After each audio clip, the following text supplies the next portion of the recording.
This is Be Positive, the Chicago Stories, Chapter 1. Welcome to the Shithole. Our lives are just collections of stories. A story worth telling takes courage to write. It takes courage to believe in yourself.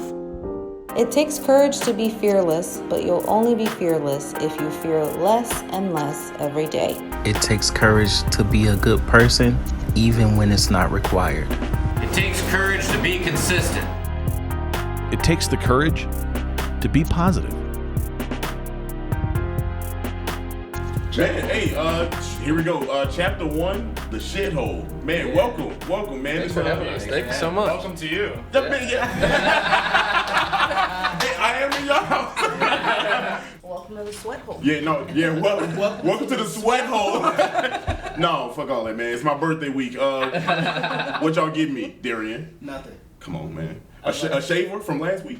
You talking all that shit? I'm gonna get you a line there for your beard that week. I got you.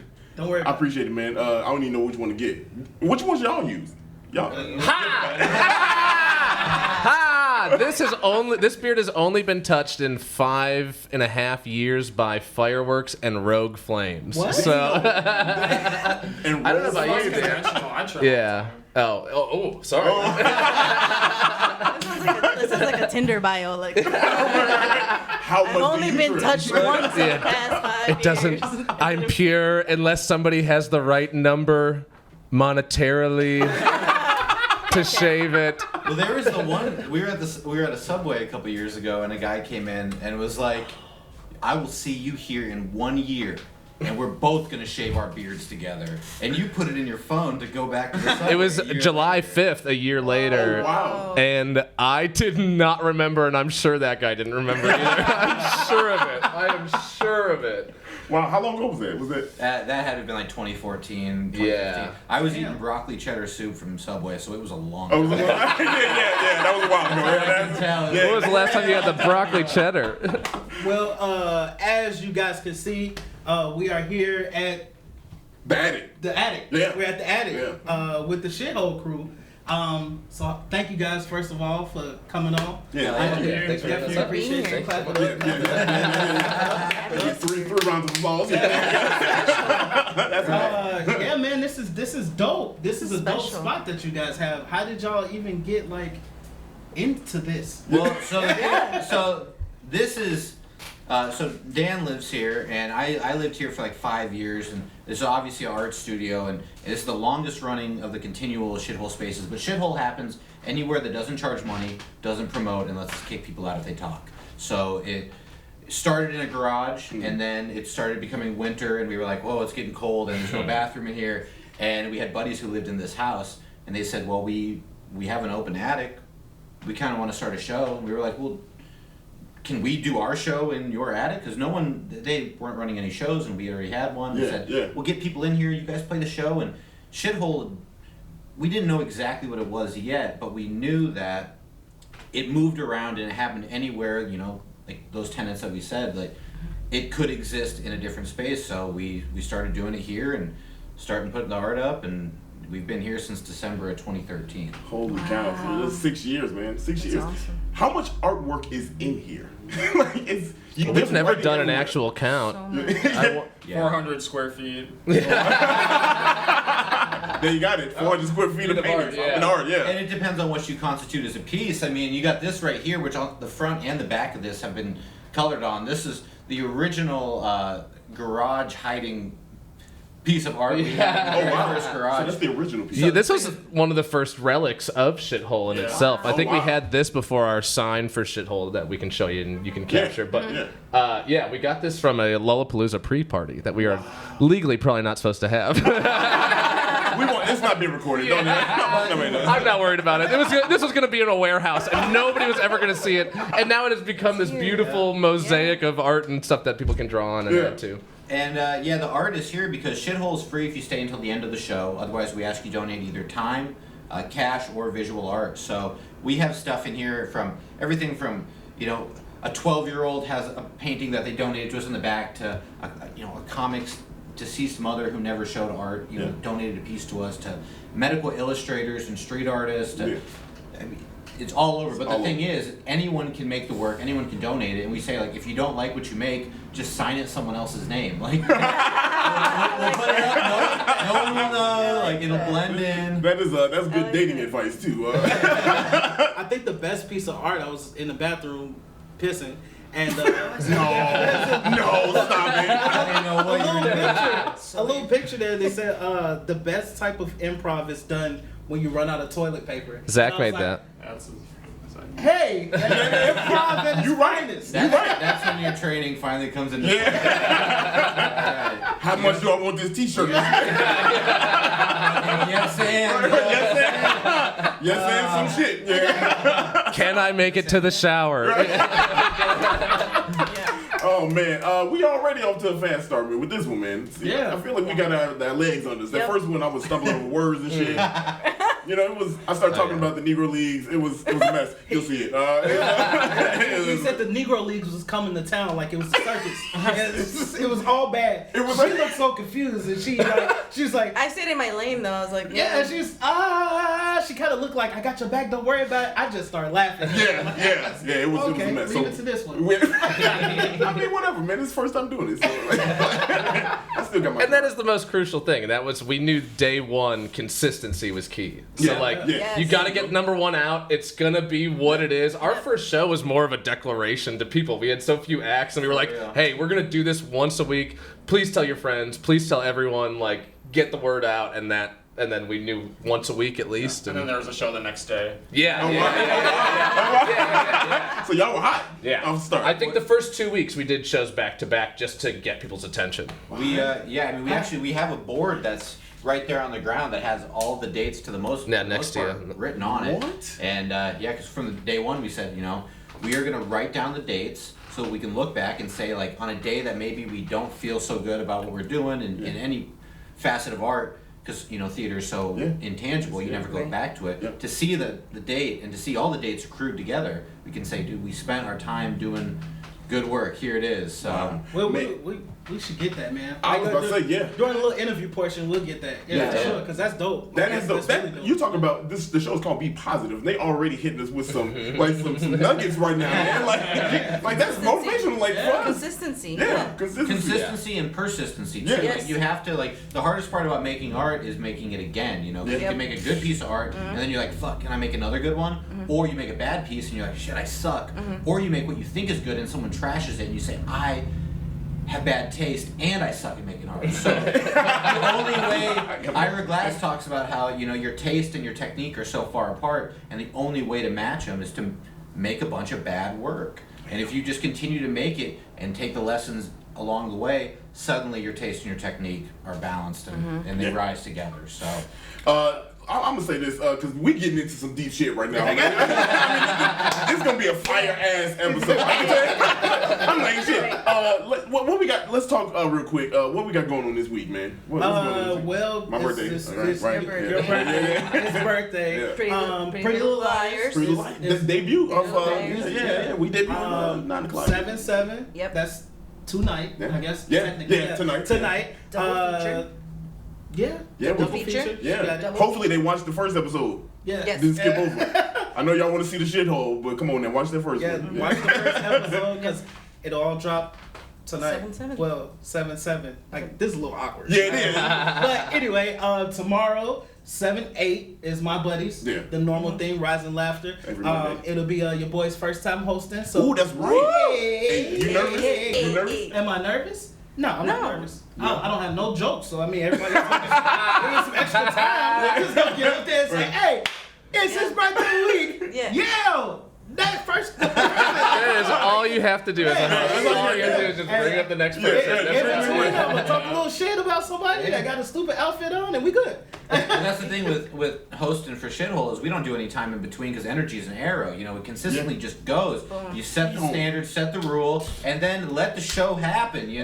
Let's go. Yeah. Hopefully you've booked a show that you're happy and proud of. Then just let them take it. Yeah, exactly. Yeah, exactly. I'm not gonna have to do anything.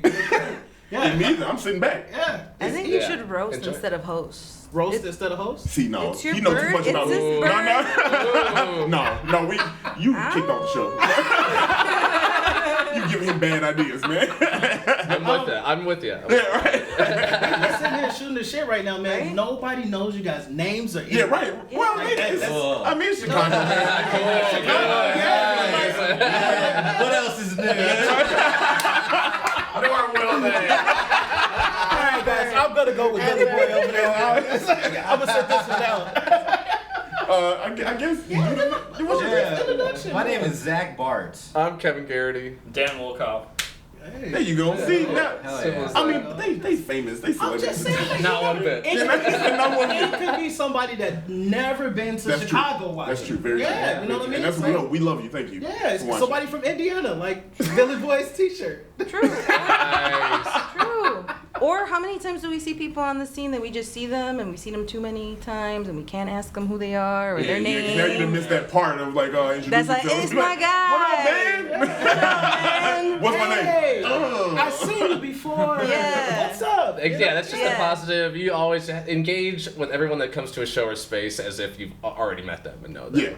Yeah. Y'all do that very well. Just over a year ago, I had my first episode here, my first show here. I don't know if you all know that, but this was early to June, so it was nice. That wasn't a good one for me. Like I judged myself pretty hard, but it was fun. It was fun. You gotta judge yourself hard. So you gotta be your best critic. I gotta be. But at the same time, what Shithole has always been about is it's less about the content, more about the intention. Yes. If you're passionate, if you're prepared, and if you're doing the work, and if you have the etiquette off stage too. Yeah. You know, you stay, you see the show, you participate Yep. in the community that is Shithole. Yeah.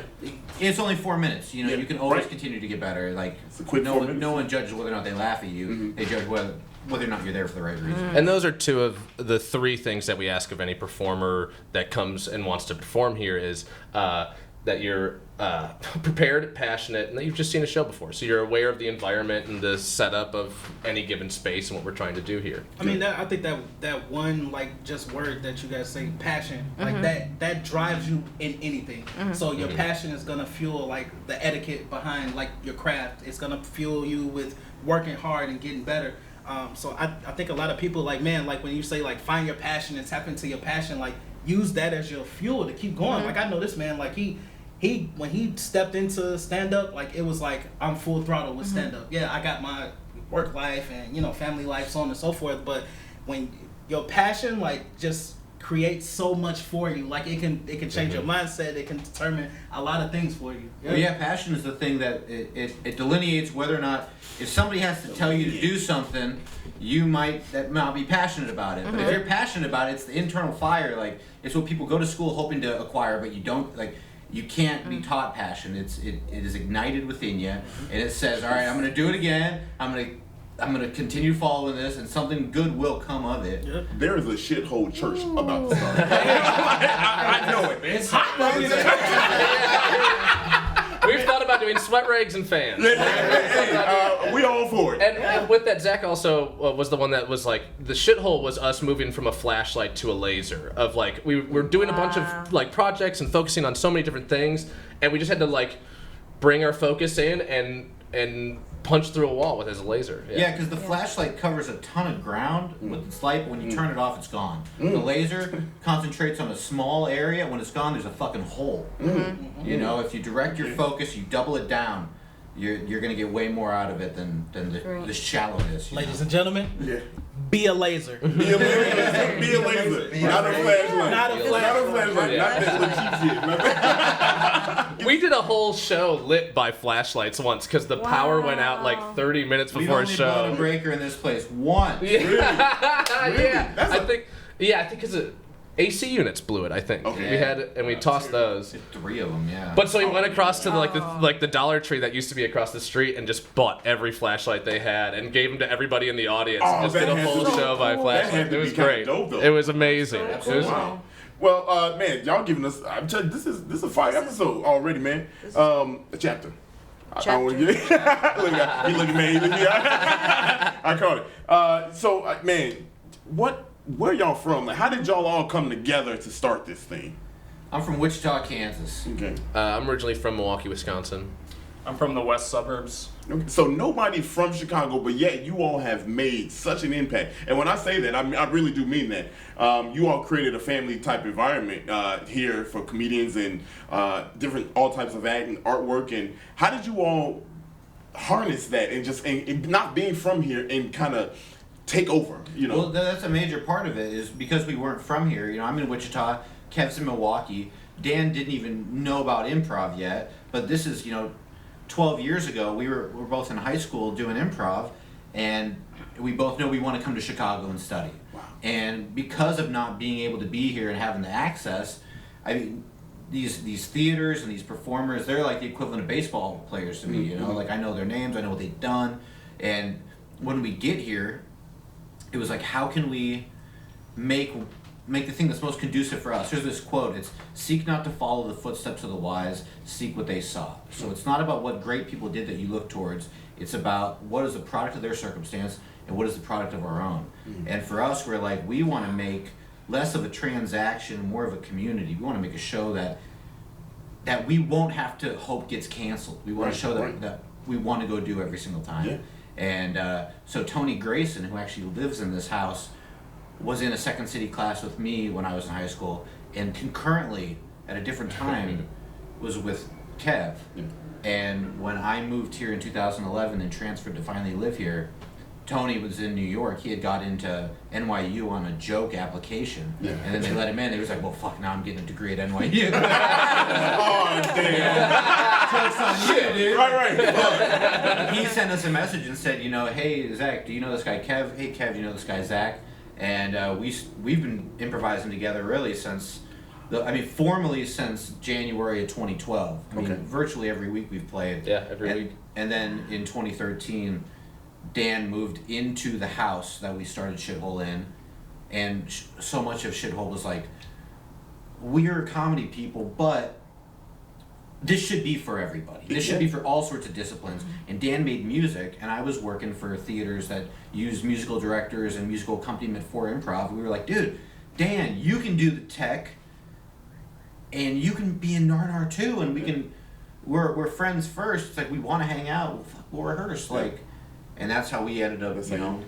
And that as far as like the personal connections and. When I first moved to Chicago, my RA in college was friends with a handful of dudes that ran a punk house and had a band. They did that. And she took us to it, probably completely irresponsibly and illegally. It probably could have gotten fired. But, like, being introduced, like, I feel like everyone's seen, like, punk shows in video. But when you're 18, 19, and you're, like, experiencing it for the first time, and you're like, holy shit, I guarantee 80% of this room isn't from Chicago, but now we have all connected. We all have this shared experience. We've sweat. We're all on the same level. Like, there is something about, like, bringing everyone to the same, like... The same level. Yeah, exactly. Yeah.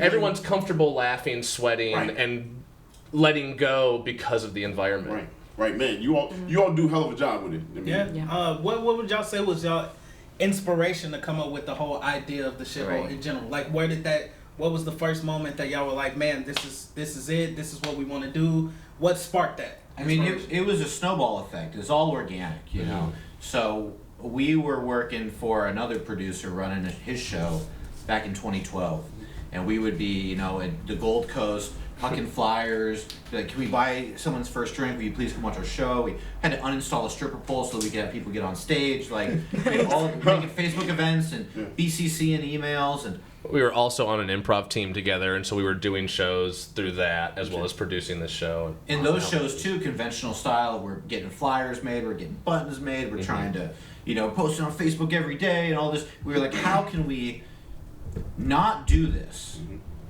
and make it purposeful? How can it be an effective thing? So we said, well, if we do a show where we don't promote it, that would be a level of investment from the audience. If you tell somebody, hey, I got shows every Wednesday for the next 8 weeks, they're like, all right, I'm not going to go to the first week because it's going to be sold out. Second week, oh, I'm busy. Third week, that's my birthday week, so I'm not going anywhere. Fourth week is like, oh man, my friend's in town. Suddenly it's the last week and you're like, oh shit, it's raining. Oh, man. You miss the whole thing. But if you're like, Shithole, it's tonight, I won't tell you when the next one is. People go, That's deep. oh, where is it? And say, here, it's an intersection. They said, what do I do then? Call us here. By the time they get here, there's like 4 or 5 layers of, they're really invested. They didn't come in here because it was like a grilled cheese fireball special. Right, right. The Cubs game wasn't on. Right. You're here now. You here. You're Right. here for the show. Man, that's crazy. That's what I did when we got here, when we pulled up today. Yeah. I gave them intersection, and I was like, wait a minute. I should probably tell you all, when you get there, call me. That's what you all do. And then it was just, like building a sword. You hammer it, you flatten it, then you fold it, and you keep doing it. We just, through consistency and persistency, tonight it's the 512th show. Yeah. It was like, all right, let's do it again. And now how do we make it more effective? Like, okay, we never post the address online. We never let anyone even have the address. Like, Shithole isn't one place. It's what we're doing where we're at. We can move around. Yeah, and that's some nuggets, because you got a lot of up and coming artists, myself included. I post my stuff all the time. You know what I mean? And it's different listening to what you say. It makes a lot of sense. When you give somebody too many options, they do get to pick and choose. You know what I mean? I do it. I'm like, you know what? Yeah. I catch that other show. What day can you go? I'll go that day. You go to a buffet and you get a slice of pizza. You're like, what the fuck are you doing? Right. There's so much shit here. Like, you just don't want to do it. Like, you're overwhelmed. I guess just be done with it. That's good. That's good. That's admirable though, man. As promoters, like, to be that courageous and say, man, look, this is the lane that we're gonna go in, and this is what we're gonna do. Like, and we're not gonna falter from it. Like, that's belief. The people will come out when they get here. You know what I mean? And if they don't, then hey, we got 12 people. Yeah. Next time it'll be 25. But it's 12 people who want to be there. Exactly. That's what the redefinition for us was what constitutes as a show, what constitutes as a space. Where do we put our weight as a performer and an audience member? Is it more important to have 4 people at a major theater, or to have 20 people who really want to be there in a garage? I'd even say, like, would you rather have one person in a garage that wants to be there so badly, or like the lyric opera that's packed but nobody cares? Everyone's on their phone. I would rather have that one person every single time. I believe you. I took over Rise of Laughter January 13th, and in the crowd we had the normal lineup. This is the first show I produced. We had one person in the audience, and she stayed the whole time. The whole time, and it was, to this day, one of the best shows that we had. To the point where just last week I redid that same lineup. So, cause we changed some things up, and I brought all those first people back.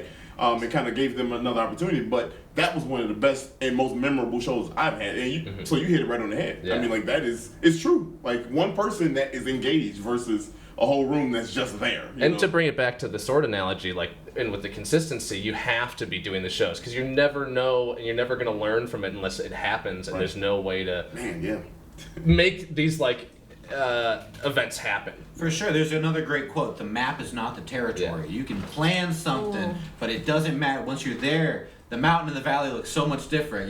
We can brainstorm, we can get another cup of coffee and try to figure out what the show's going to look like, but until we have finished the show, we cannot make an assessment. Boy, hey, y'all listening?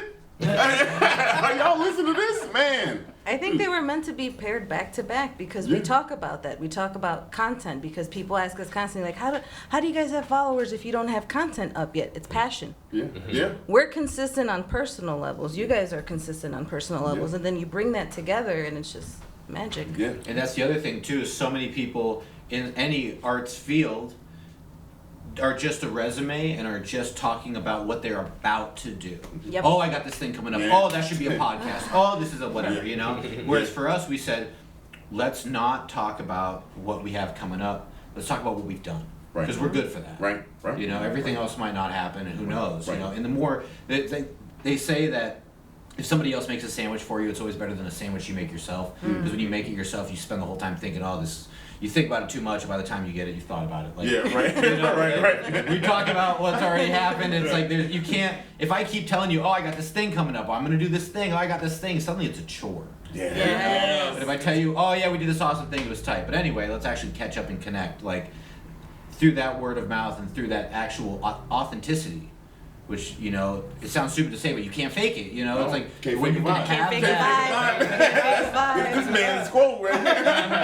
Can't fake a vibe. And through that, the byproduct is you're gonna have an audience at your show. But the main thing is you have a genuine connection, and people are gonna see the work. So maybe it's 2 people, maybe it's 20 people, but as long as you're consistent, you keep doing it, it'll increase. It just might look a little different than you think. Man, I knew when I saw these guys and met these guys the first time that they had, it was something about them, man. I got a question for Dan. I know they kind of had their their time a little bit before you and things like that. Tell us how long because you do the audio, right? Yeah. You got a banging playlist, man. If y'all got Spotify, go ahead and find this man. Make sure you got a Spotify Premium though, because Shithole pre-show. Shithole pre-show. Look them up. Pre-show. But tell us how long you been working with audio.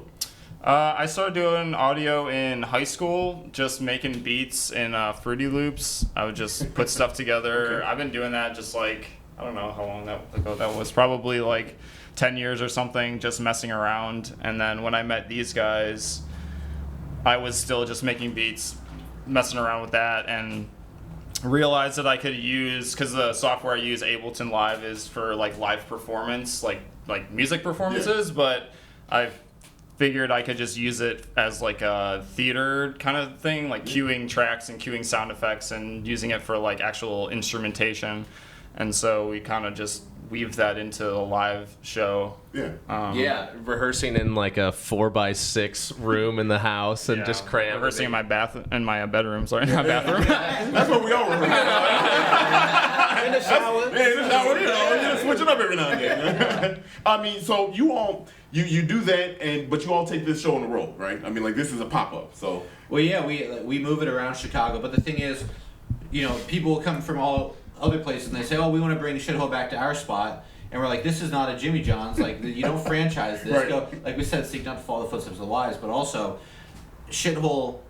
We talked a lot about when it came to the idea of do we move this around and do we take it to another place outside of Chicago. The question between being an electron and being a nucleus. So the electron's always moving around something else. The nucleus stays in one spot and everything else rotates around it. Chicago is such a global city where so many people of all different, whether they're audience members or performers or both, ideally both, but you can be just an audience member, that's great. Yeah. If you're coming in, you can circle Shithole for as much as you need to and then go away and come back. And we will be here in Chicago for this.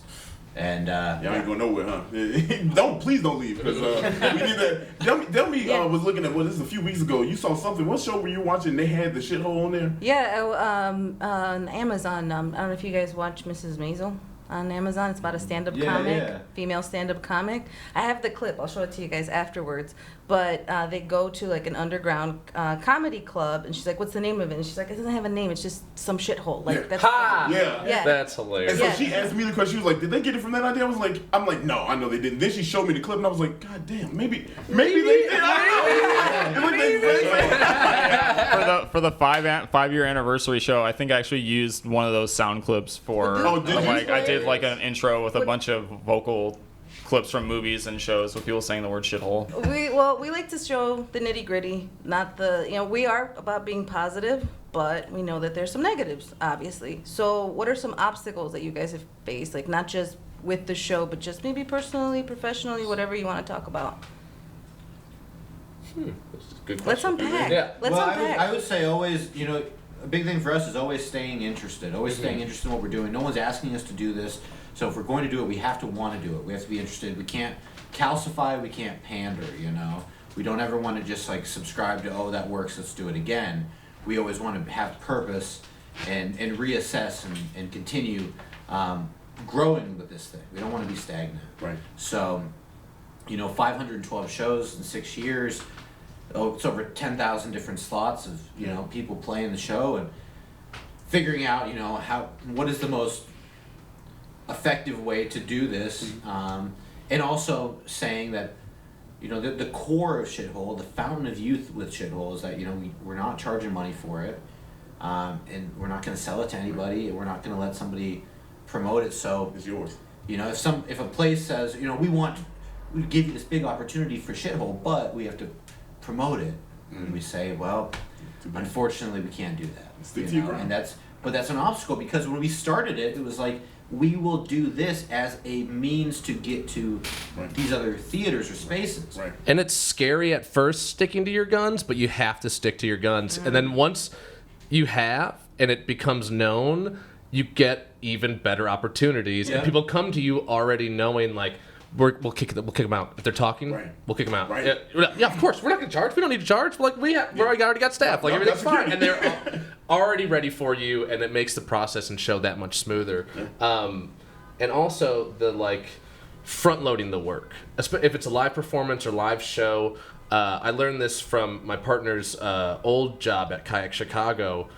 And it's just this like laid back, you kayak on the river, everyone's kind of like SoCal, like hanging loose. I'm like, this has got to be a nice job. Like, you're just chilling on the river. And he's like, we do so much work so that when anyone steps onto like our gravel to get a boat, it seems like the chillest time. And I was like, whoa, we have to put in so much work every week to make sure that when people show up that it is just some like renegade underground show, that we have not put in hours and hours and hours in and done 512 shows to make it run and seem this effortless and this organized chaos. That's an old improv group that I was on, but I feel weird saying it any single time, but it is organized chaos.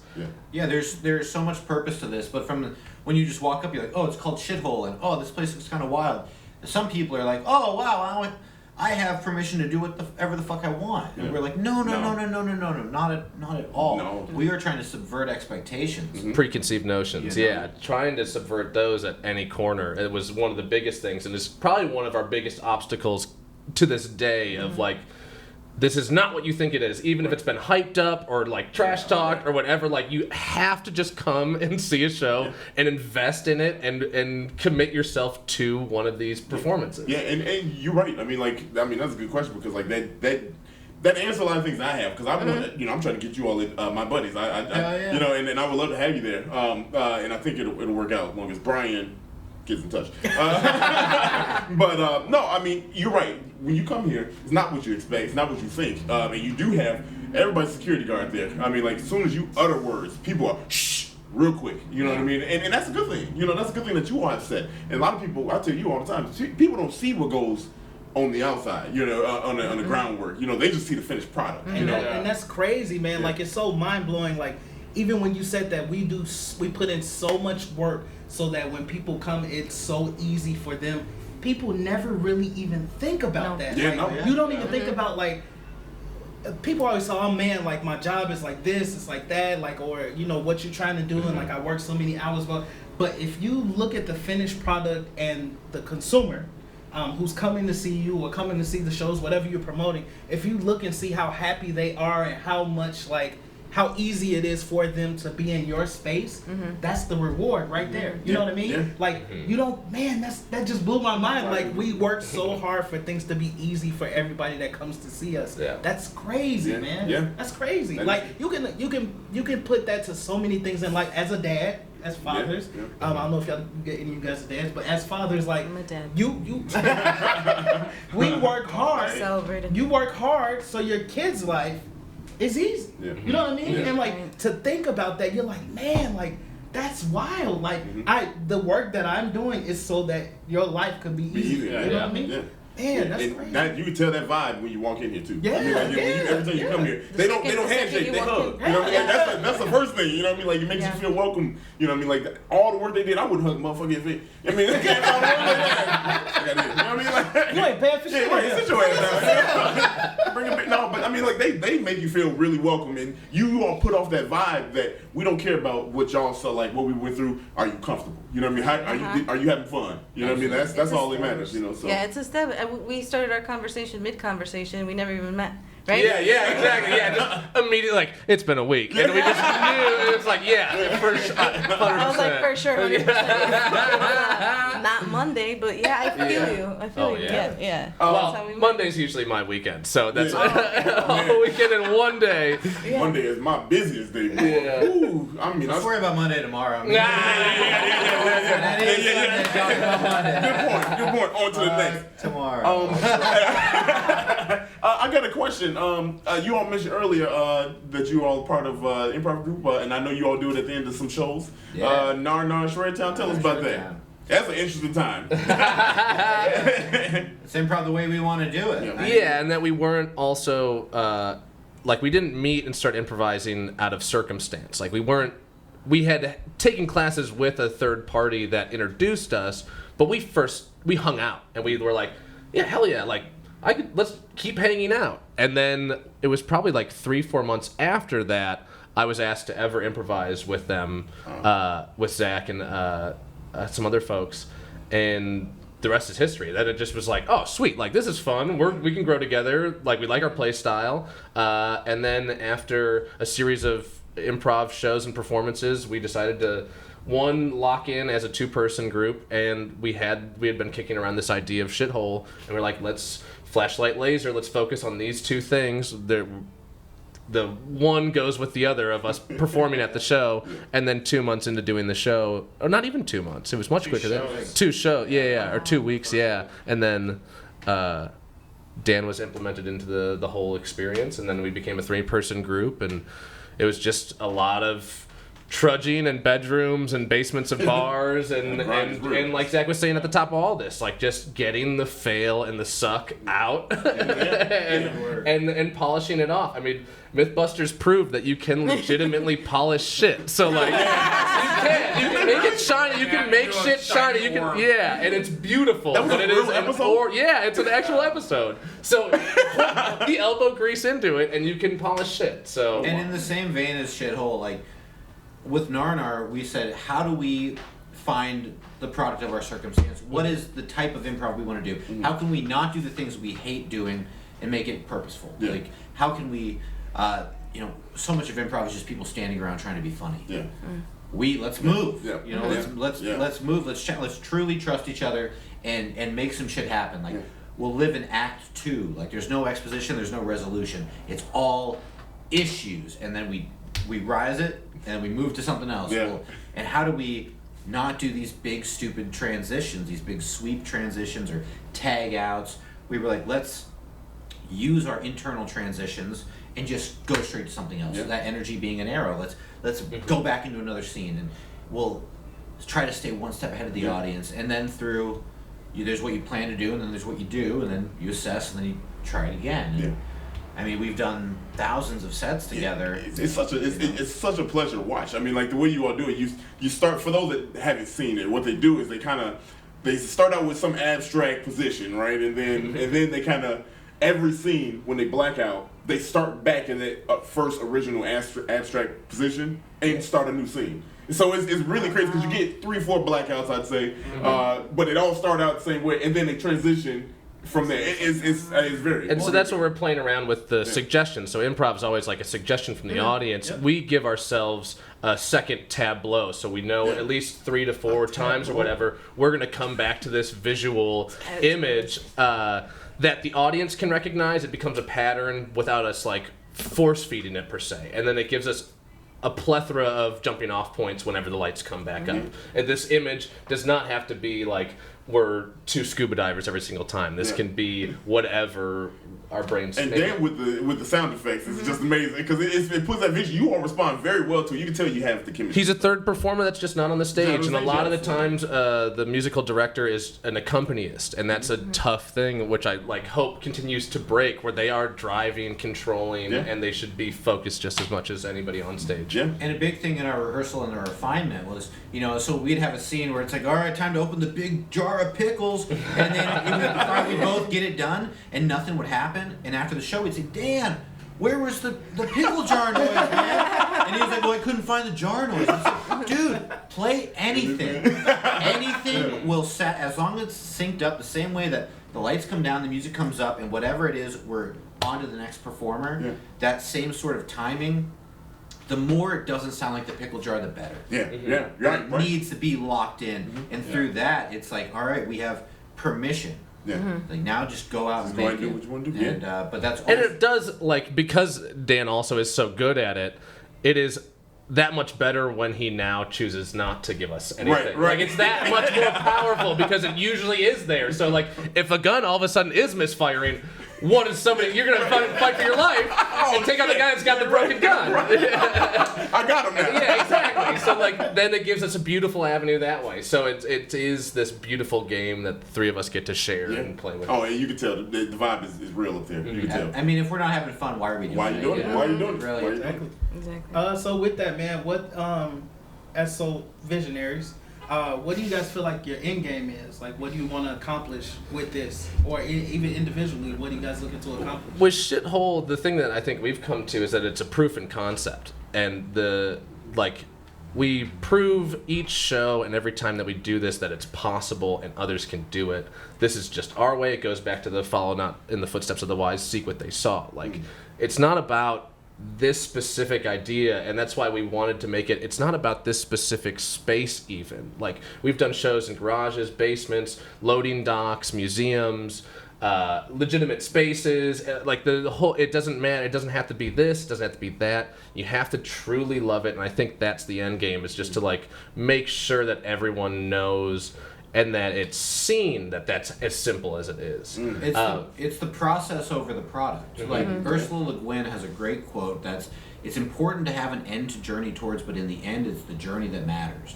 Like, it's not, like, if you are pining to create something, when you get there, you look back and you say, was it worth it? Like, for us, if we have miserable failure in the rest of our lives, we will look back on these years and say, these were the best times of our lives. And if we get crippling success, we will look back and we will say, these were the best times of our lives. Fucking, like, if we're not having it now, what are we doing? Because this is it. So Shithole's about making good work with good people and continuing to do that and staying honest with ourselves. As long as we want to do this, we're doing it.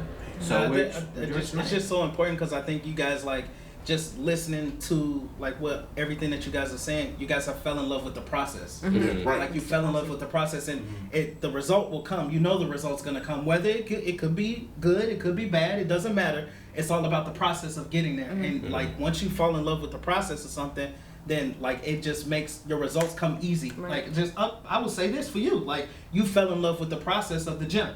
Like, you're not necessarily concerned about the results because you go 6 times a week now. You know what I'm saying? So it's like you fell in love with the process. Like, I'm in love with the process. Like, I just like going to the gym. So it's not even about the results. The results are coming. You're like, man, it's gonna get there, but I'm in love with the process of it. And that's just dope. Yeah. That's dope. Because if you stick it to a product, the product, it's done. That's the end game. That's why there is no end game. And I think maybe that's something that helped us out, is being improvisers. Where it is, we're making it up and we're gonna do something completely different next week.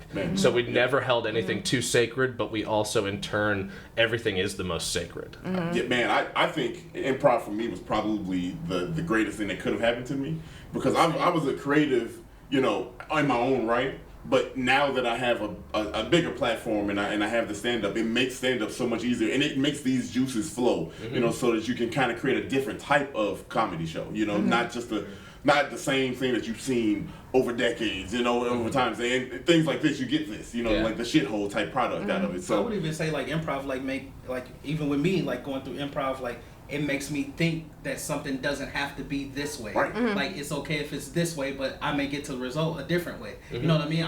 It could be on the fly, but okay, I'll get to that end result. Like, I'm gonna make a peanut butter and jelly sandwich, and I usually do peanut butter first and then jelly. But I'm doing jelly today. I'm doing jelly with a knife today. You know what I mean? It's gonna be a long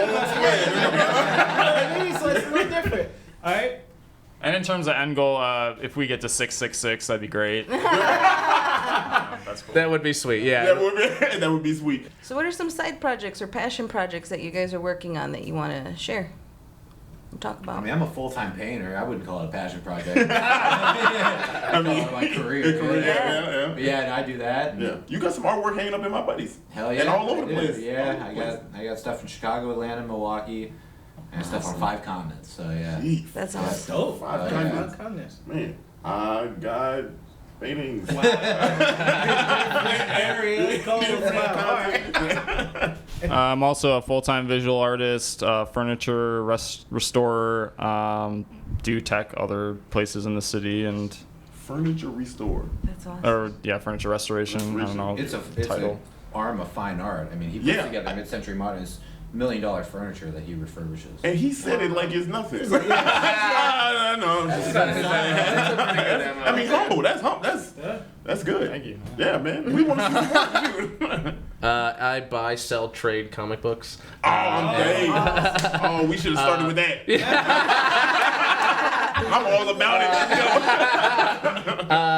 it. A passion project, trying to get this like zine out and eventually buy some land. Man, that's the passion right now. Buy some land and be able to give artists like accessible retreat space and to make these opportunities for people to get away and not have to worry about shit. Create. Shithole retreat. Yeah, it's so regard, yeah. I like that. Man, imagine telling, where you going? Shithole. The retreat, though. I'll be back. The land. Shithole the land. The land. Any what's your social media so people can follow y'all? Plug in. I don't. Don't find me. Don't find Kevin. Find me. At Dan Wilcop, WILCOP. Yeah, mine's Instagram. I'm Zach Bartz. That's Instagram. That's Facebook. That's Instagram. Yeah. Okay. All right. So usually we got to plug Shithole IQ. Oh yeah. What is it? Shithole HQ. We have, because we don't have a Facebook or anything, but we have an Instagram because Lauren Egland, who's the fourth of the core four of Shithole, who makes all the shirts, all the posters. The work is so good, we had to put it on an Instagram just so it's all concentrated. Yeah. And it's just another way to message. So Shithole HQ, we post a poster that Lauren makes when there's a show that night. Gotcha. And they can find you to get on the show and to come watch because you have to message, right? So Yep, you got to message that or shitholeinfo@gmail.com. Come see a show, and then once you've seen it, if you're passionate, prepared, you can do it in 4 minutes. We'll put you up. Okay, man, dude, this has been one hell of a. Yeah. I learned a lot. I learned delineate and tableau. Bunch of quotes. I mean, Emojis and arrows. this is exactly what be positive. Oh wait, hold on, wait. I was just about to Go ahead. You good? Go ahead. That's why we can't end the show. No. So usually not usually because y'all the first one. That doesn't make any goddamn Set sense. the standard. So how we gonna close the show going forward? We did it on the first show, but each one of you have to go and say something positive about somebody that's not in this particular room. So that's how we usually close. That's how we're gonna close the show from here on out. Yeah. So anybody Kind of can like a honey roast. Yeah, a honey roast. A honey roast. Yeah, and then we have our own together honey roast after you guys. But you guys gotta go first. I want to say, I guess, the 19 different people that have lived in this house and have made it possible over the last 6 years, that the fact that they've all been down to facilitate and be a part of this community, and they exude positivity. There you go. Yeah, extending on that, just every single person that's walked into any of these shows, because we would probably still be doing weird stuff in an attic, but it is truly like each person that has come in every single show that's made this anything, and that's amazing that anyone has ever walked into any of our spaces. Damn, you guys went super grand. I was just gonna say Tony Grayson for introducing these guys. Hey, that counts, man. Yeah, you guys went way wider with it. I want to thank my mom. That's it. They went flashlight. Yeah, they went laser. So we'll end everything with our own little honey roast. We want to thank you guys definitely for being our first guest. It means the world to us. When Dario told us that, he was like, "Man, I secured the Shithole Crew," and we were like, "What?" Yeah, I secured the Shithole Crew. He's like, "How the fuck did you do that?" So we definitely appreciate you guys. So our way of showing gratitude for being on our show in general. It didn't matter if you guys were the first or the 50th. Yes, we will make it to 50. Yeah, we are. We got you guys something. Put something together for you guys. And I just want to say, whenever you come here, you always say, hey, contribute by putting artwork, signing something, drawing something. I have personally never drawn anything because I'm a horrible artist. I've given some dollars here and I brought some beer, but this is going to be the first time it's on record that I'm actually going to contribute some artwork. Hell yeah. And I want to show you all this. This is... Yeah, so That is sick. I know this looks familiar to you all. This is we got the flyers from each one of the hundreds. So That's awesome. 100, Yeah. 200, 300, 400, and 500. We signed it at the bottom. Just our way of saying thank you. That's fucking awesome. Thank you. Yeah. Wow. So That's amazing. That's fucking Thank you all. Fuck yeah. I'm gonna give this to you right here. That's sick as fuck. Yeah. Hey, again, thank you all for being a part of the show. Thank you. so much for You having know us. what? Thank you all for what you do for the city of Chicago, whether people know it or not. And this is it for us. But you have made a big impact me personally, it's one of the first major showcases I remember having a conversation with you over. You were sitting there, and I was like, "You were like, this is a major showcase," you know. So, and then the tons of other people that you had over the last 6 years that have either done other things, gone to be bigger. You all have done it, and here in Chicago. So, we salute you. So appreciate you all. Thank you. Yeah, thank you. Definitely lifted. Yeah. Should have gave out hugs. It's tough for the big J. Allen Production.